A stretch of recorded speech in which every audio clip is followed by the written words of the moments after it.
اور نیب کے کئی کال اپ نوٹسز تو ایسے ہیں جن پر ہم نے گرفتاری سے روکا ہے۔ تو نیب کا پہلا کال اپ نوٹس تو درست نہیں ہوا۔ دوسرا ہمیں دکھا دیں، آپ نیب کے مبہم کال اپ نوٹس پر گرفتاری کا جواز کیسے پیش کر دیں گے؟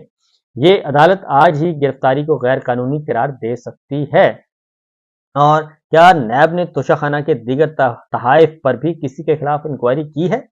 اور اصل سوال تو یہی ہے کہ کیا کابینہ ڈویژن کی فہرست کے مطابق کسی ایک شخص نے بھی تحفہ توشہ خانہ میں جمع کرایا ہے؟ اور نیب نے اپنی نیک نیتی ثابت کرنی ہے کہ وہ استعمال نہیں ہو رہے، اور نیب نے یہ ثابت کرنا ہے کہ وہ آزادانہ کارروائی کر رہے ہیں۔ اور جسٹس میاں گل حسن اورنگزیب نے کہا کہ نیب نے دیگر زیادہ مہنگے تحائف پر اپنی آنکھیں بند کیسے کیں،